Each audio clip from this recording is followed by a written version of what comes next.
At the start of the 15th century, the once mighty Kingdom of England finds itself in the grips of major internal unrest.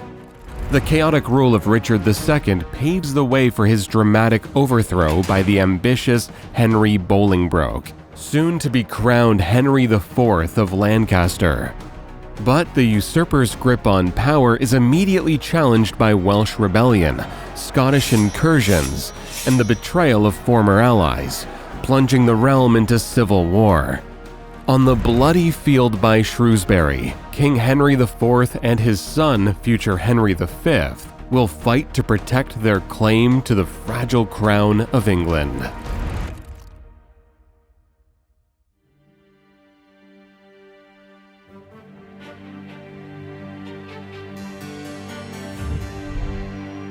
The chain of events that would ultimately lead to the rise of the House of Lancaster began in the late 1370s. By then, the Kingdom of England had become a mere shadow of its former glory. Its victorious leaders, Edward III and his son, Edward the Black Prince, were no more. Its impressive continental gains made in the early stages of the 100 Years' War had been reclaimed by the French. And finally, a teenaged boy named Richard II, son of the Black Prince, now sat on its throne, his authority threatened by power-hungry nobles. In 1387, when the young king was merely 20 years old, a group of nobles, known as the Lords Appellant, revolted against Richard, placing him under their effective control. Authoritative and vindictive, Richard harbored an intense hatred for the Lords Appellant, determined to make them pay for their insolence. In 1397, the king seized the chance to reassert his power, having 3 leading appellants arrested for treason. Following a show trial, the Earl of Arundel was executed. The Duke of Gloucester met a suspicious death, presumably also at Richard's behest, while the Earl of Warwick, after a humiliating plea for forgiveness, was banished from the country for life. Richard's triumph over his internal adversaries would have been impossible without the support of his uncle, John of Gaunt, Duke of Lancaster. By the late 1300s, Gaunt had become England's wealthiest man, possessing numerous estates and 30 castles, while also providing 2/3 of the royal army in times of war. Yet, despite his immense power, Gaunt remained a steadfast ally to Richard, helping him preserve the unity of the state and the prestige of the crown. The same loyalty, however, could not be attributed to Gaunt's son and heir, Henry Bolingbroke, who had conspired with the Lords Appellant.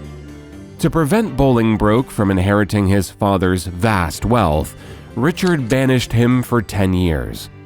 And finally, upon John of Gaunt's death in 1399, the king took over all of the late duke's possessions and changed Bolingbroke's temporary exile to a lifetime banishment. The king's reign, marked by harsh reprisals against prominent nobles, rendered him deeply unpopular among people from all walks of life. Beyond his dictatorial tendencies, the English also despised Richard's pro-French inclinations. The country viewed his major diplomatic achievement, a 28-year truce with France, as nothing short of humiliation. As a sense of national unity began to emerge among the English, they nostalgically recalled Edward III's and the Black Prince's conquests, their triumphs at Crécy and Poitiers, and the thrilling prospect of embarking on a chevauchée to enrich themselves with French plunder. His heart is so French that he cannot hide it, reported the chronicler Jean Faucon on Public Sentiment, but a day will come to pay for all. Indeed, that day came very soon. During the summer of 1399, as the king embarked on a punitive expedition to Ireland, his adversaries seized the opportunity. In Richard's absence, Henry Bolingbroke disembarked in Yorkshire, rapidly gathering support from disaffected English nobles. Among these, the most influential was the Percy family, Henry, Earl of Northumberland, and his son, also named Henry, better known as Hotspur for his impulsiveness. The Percys, often dubbed the Kings of the North, controlled vast estates in Yorkshire and Northumberland, and their backing proved crucial to Bolingbroke's success. Upon Richard's return from his Irish campaign, his supporters had all but vanished. In northeast Wales, he fell into a trap, was seized, and transported to London, where a hostile crowd greeted their king by hurling waste at him. Initially, Henry Bolingbroke had only intended to reclaim his hereditary Duchy of Lancaster, promising to leave the throne of England to someone more suitable for the crown. However, the country's rejection of Richard was so unanimous that Bolingbroke saw a real chance to usurp the throne. On September the 30th, he was crowned King Henry IV, signifying the transfer of power in England to the House of Lancaster, a branch of the Plantagenets and direct descendants of John of Gaunt. Richard was declared dethroned and, supposedly, starved to death 4 months later.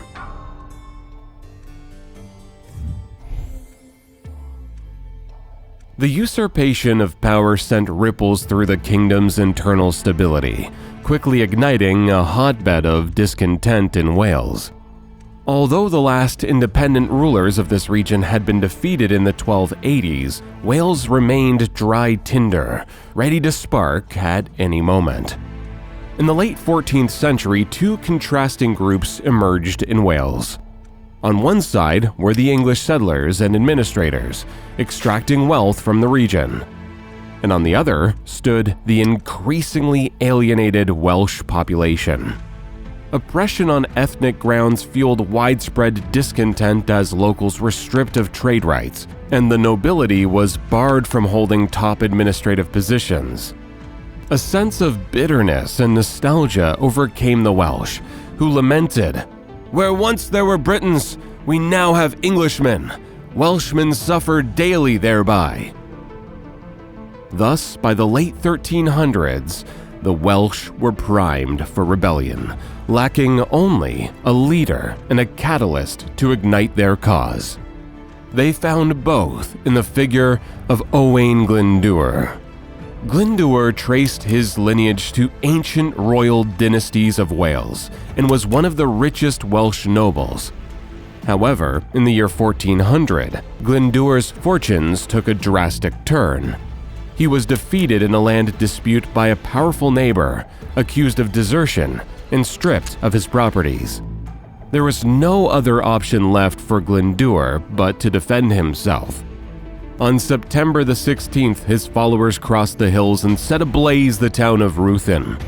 From there, they launched raids across northeast Wales, igniting a rebellion that would shape English internal politics for the coming decade. Initially, Henry IV did not view the rebellion as a significant threat. The English maintained a firm grip on Wales through an intricate system of castles, seemingly capable of quelling any unrest. Yet, in early 1401, this system revealed a flaw when the Welsh used a cunning ploy to capture Conwy Castle. The loss of Conwy dealt a severe blow to Hotspur, tasked with suppressing the rebellion, as his subsequent attempt to recapture the stronghold devolved into a protracted siege.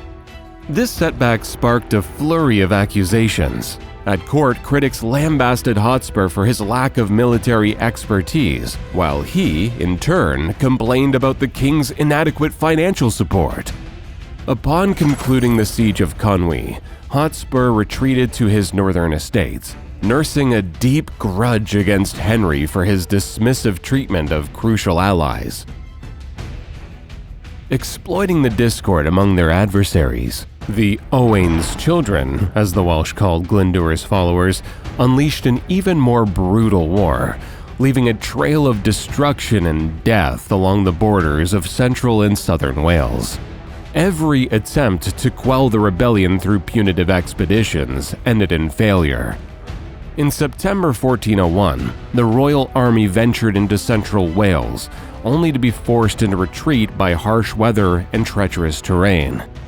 The following summer, Edmund Mortimer's expedition met a disastrous fate, ambushed and utterly routed by Glyndwr at Brynglas Hill. And finally, in September 1402, another large-scale campaign led by Henry IV was thwarted by relentless rains and raging winds. Upon Henry's return to London, he received news of another alarming development. The Percy clan had secured a decisive victory over the Scots at the Battle of Homildon Hill. Hotspur and Northumberland had captured numerous prisoners, with Archibald Douglas, the Percy's chief rival in the border region, among the most prominent. Learning of this, Henry IV swiftly commanded the Percys to refrain from ransoming the valuable Scots, and instead gather them all in Westminster. This revealed how financially desperate the king was at the time. Henry believed that any ransom paid for the Scottish captives was far more urgently needed by the crown than by the Percys. The Percys were already discontented with Henry IV, particularly because the king had forbidden them from ransoming their relative Edmund Mortimer from Welsh captivity, likely due to Mortimer's own claims to the throne. But the king's order regarding the Scots became the final straw. Initially, only the Earl of Northumberland arrived to meet the king, while Hotspur and the principal captive, Douglas, were conspicuously absent. "When you entered the kingdom," the Earl remarked bitterly, "you promised the rule according to your counsel. You have year by year received large sums from the country, and yet you say that you have nothing and pay nothing, which angers your commons. God grant you better counsel." That very autumn, Henry IV had an even more confrontational exchange with Hotspur. Frustrated by another delay in delivering the prisoners, the king branded Hotspur a traitor and went so far as to hit him in the face. "I swear this shall be the dearest bought buffet that ever was in England." "Not here, but in the field," retorted Hotspur, before hastily departing for the north of England. The specter of another rebellion, this time involving his key allies, now loomed ominously over Henry IV. According to modern researchers, Percy's rebellion against Henry was an impulsive decision rather than a premeditated one. With most of their forces tied up on the Scottish border and immovable, Hotspur had to seek an alternative source of manpower. And for this purpose, he turned to Cheshire. The men of Cheshire had long been renowned for their martial prowess and dedication to professional military service. They had played a pivotal role in King Edward I's Welsh campaigns and were instrumental in the armies of Edward III and the Black Prince during the 100 Years' War.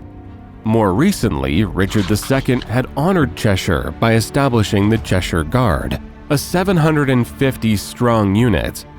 Richard was rumored to maintain very close relationships with his guards, so their disbandment after his overthrow left a group of particularly unhappy elite archers. Besides the ex-guards, Cheshire was also filled with soldiers who had participated in the Welsh campaigns, but were not paid as promised. In July 1403, Hotspur and his rebel companions entered Chester, encountering not opposition, but support from the town's upper class. Seizing the moment, Hotspur promptly urged the men of Cheshire to join his army, proclaiming that Richard II, allegedly still alive, would soon arrive in Chester. Disaffected Cheshire nobles, along with their vassals and associates, including Richard's former guards, began flocking to Percy's banner. Further bolstering their ranks, Thomas Percy, Hotspur's uncle, arrived with a contingent of 200 men-at-arms and 800 archers, comprising half of the English forces stationed in Wales.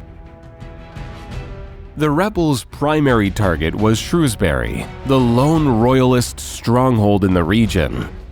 Capturing it would have allowed Hotspur to recruit fresh troops from the south, establish a link with Glyndwr, and grant the Earl of Northumberland sufficient time to join them from the north. Henry IV was well aware of that. He swiftly mustered his forces and rushed to Shrewsbury, determined to prevent the rebels from consolidating their position.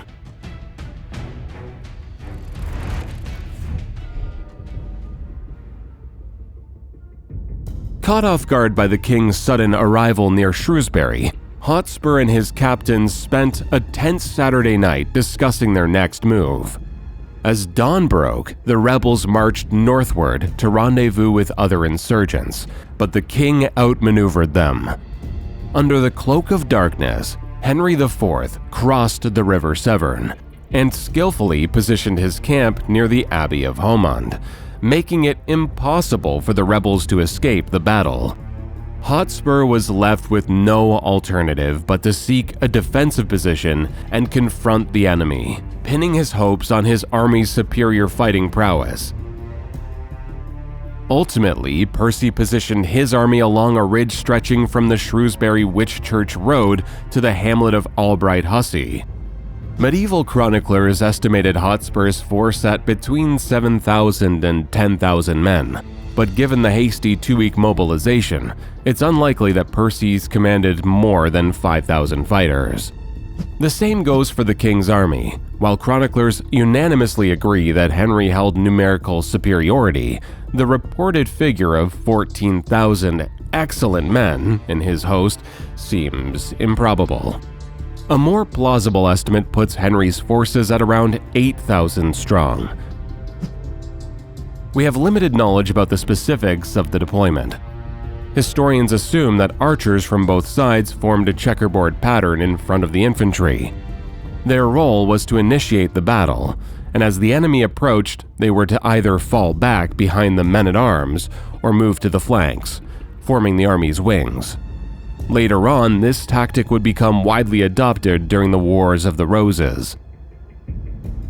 Both armies were divided into 3 parts, known as battles. In the rebel army, Hotspur commanded the central battle, his uncle led the right flank, and likely one of the Cheshire leaders led the left flank. Notably, the recently captured Douglas now stood at Hotspur's side. In the Royal Army, Henry IV himself led the central battle, with the Earl of Stafford commanding the right. The king's 16-year-old son, Henry of Monmouth, was entrusted with the left wing. Though the young prince had gained some military experience in Wales, this upcoming clash would truly test his mettle. As was customary in medieval civil conflicts, the opposing factions made a final attempt at peaceful resolution, engaging in hours of negotiations. It is believed that the rebels intentionally stalled for time to ensure the battle would not commence on Saturday. Bloodshed on Sundays was prohibited by the church, and Hotspur anticipated reinforcements from either his father or Glyndwr to arrive by Monday. Ultimately, with only 2 hours remaining before sunset, Henry IV broke off the negotiations and led the Loyalist army forward. The battle commenced with an exchange of arrows. Though outnumbered, Hotspur's Cheshire archers, positioned on higher ground, vastly outmatched their opponents in archery skill. This superiority was immediately evident in the devastating barrage they unleashed upon the enemy. The king's archers, struggling to maintain formation, faced a dual challenge, shooting uphill while navigating through entangling pea tendrils, strategically laid by the rebels beforehand. In the vivid words of the English chronicler Thomas Walsingham, men fell on the king's side as fast as leaves fall in autumn after a hoarfrost. The royal forces' morale plummeted under this relentless archery assault. Most casualties occurred on the right flank, which was primarily made up of inexperienced levies who had never faced such a downpour of arrows before. Its commander, the Earl of Stafford, may have perished during this phase of the battle, although contemporary accounts are contradictory. In any case, his wing of 3,000 soldiers crumbled and fled. Some panicked levies even ransacked their own supply train, seizing horses to hasten their escape, With the royal army's right flank in tatters and Henry's advance stalled, Hotspur seized the initiative. His objective was clear: swiftly defeat the English king or force his retreat, either of which would certainly cause the royal army to fall apart. Shouting, "For Percy!" the rebels abandoned their ridge positions and surged forward. Hotspur and Douglas spearheaded the assault, displaying remarkable bravery and a clear aim to reach the king at all costs. However, not all rebel commanders shared their resolve. Rather than exploiting the opportunity to flank the royal battle, Hotspur's left wing chose to pursue the fleeing enemy and joined in plundering the supply train. With the center engaged in fierce combat, the left flank sprang into action, and Prince Henry's battalion advanced towards the rebels. As the opposing forces converged, some men-at-arms opted to raise their helmet visors. This enabled them to breathe easily and improved visibility. On the other hand, this left them extremely vulnerable to arrows. During battles, archers accompanied heavily armed soldiers, targeting weak spots in enemy armor.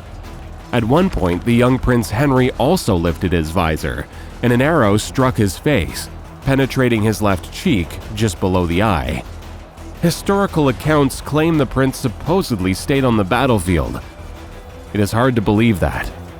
More likely, one of Henry's mentors, Sir John Stanley, shielded the prince and guided him from the front lines, despite suffering a severe arrow wound to his throat. Regardless, the prince's forces maintained their position on the battlefield, proving crucial in the events that followed. Meanwhile, in the center, Hotspur and his troops were relentlessly pushing towards the royal banner. Amid the chaos, Henry IV's standard-bearer fell, and the king himself was briefly knocked to the ground. Some sources claim that the rebels briefly captured Henry IV, but he was swiftly rescued by his loyal men and temporarily withdrew. Whether true or not, the collapse of the standard and the king's retreat sparked panic among the royal forces, prompting King Henry to rejoin the fray. By this time it was already 8 in the evening, and the deepening twilight was further intensified by a total lunar eclipse, possibly seen by both parties as an ominous sign. With both sides now evenly matched, the battle hung in a precarious balance. Despite the collapse of the right flank, the royal army's center stood firm, while Prince Henry's detachment gradually outflanked the rebels. At some point, to boost morale among their comrades, a group of rebels yelled, "Henry Percy King!" sending ripples of fear through the royal ranks. Undeterred, the king countered with a resounding shout, "Henry Percy dead!" To everyone's surprise, the rebel lines fell eerily silent. This could only mean one thing: Hotspur was indeed dead. The circumstances of Hotspur's death are still uncertain. Thomas Walsingham noted that, while he led his men in the fight rashly penetrating the enemy hosts, he was unexpectedly cut down, by whose hand is not known. In the aftermath, the majority of his followers fled to Cheshire via the Whitchurch Road. Though the encroaching darkness likely prevented Henry from mounting a large-scale pursuit, his soldiers still managed to catch several rebellion leaders, including Thomas Percy and Archibald Douglas. The precise toll of those brutal hours near Shrewsbury will never be known. While some sources claim up to 8,000 casualties, more credible estimates range between 1,600 and 2,300. Evidence suggests that Henry IV's supporters bore the brunt of the losses, with 28 identified fallen knights on the king's side compared to only 8 among the insurgents. Eyewitnesses reported that the majority of the deceased were buried in a vast mass grave. In commemoration, Henry IV would later order the construction of Battlefield Church on this site, where it stands to this day.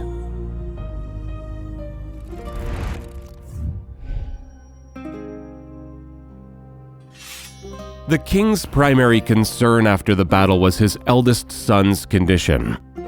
The arrowhead lodged in Prince Henry's left cheek, having penetrated to the back of his nose, presented a grave danger. For several days, the prince was given herbal extracts and opium to alleviate his pain until the royal physician, John Bradmore, devised a unique tool to extract the arrowhead. The procedure must have been agonizing, and it left the prince with a permanent facial scar. This likely explains why Henry was later depicted in profile rather than the semi-profile stance typical of other Plantagenets. Meanwhile, the king was deciding the fate of the rebellion leaders. Thomas Percy and 2 other lords from Cheshire were executed in Shrewsbury's Market Square. Hotspur's body was quartered, his head subsequently displayed on a stake in York. In contrast, the king extended mercy to the common soldiers from Cheshire. Save for a few troublemakers who were outlawed, most received pardons and an opportunity to resume military service. This proved to be a wise move. Half a century later, at the onset of the Wars of the Roses, Cheshire would become a stronghold for the House of Lancaster. The reconciliation between the king and the Earl of Northumberland took place in York, although their meeting was chilly. Northumberland absolved himself of any involvement in the rebellion, shifting blame onto Hotspur and Thomas Percy, and received a full pardon from the king. Henry may have believed the Earl no longer posed a threat, but he would soon discover how mistaken he was. Driven by vengeance for his lost family, Northumberland revolted once more, only to be ultimately defeated and slain at the Battle of Bramham Moor in 1408. From 1405 onwards, Henry IV's health significantly deteriorated, leading his son to handle most of the unresolved issues in Wales. By 1407, Henry had successfully pacified North Wales and seized Glyndwr's stronghold, the castle of Aberystwyth. Owain launched his final campaign in 1410, but his forces were dispersed. For 3 more years, Glyndwr roamed the hills with his remaining followers. The circumstances and date of his death remain unknown. Consequently, in Welsh folklore, Glyndwr became the sleeping hero, destined to return in times of trial. Prince Henry's military campaigns in Wales served as preparation for his future conquests in France. There, he mastered the art of siege and artillery warfare. Moreover, he learned to maintain control over conquered territories through strategically deployed garrisons. To pacify the hostile population, he employed terror, induced famine, and calculated conciliatory measures. The coastal fortifications constructed during the 13th century conquest of Wales were restored to their original purpose and reinforced with river fleets for surprise attacks and garrison replenishment. One day, Henry would use France's inner waterways in a similar fashion. By 1410, England appeared to be finally stabilizing after a prolonged period of internal turmoil. The situation across the English Channel, on the other hand, was markedly different. Join us next time as we delve into how Charles VI's mental illness precipitated a violent feudal conflict in France, the Armagnac-Burgundian Civil War. Thank you for watching. If you enjoyed this video, help others discover it too. Hit the like button, share your thoughts in the comments, and subscribe for the upcoming episodes. Until next time.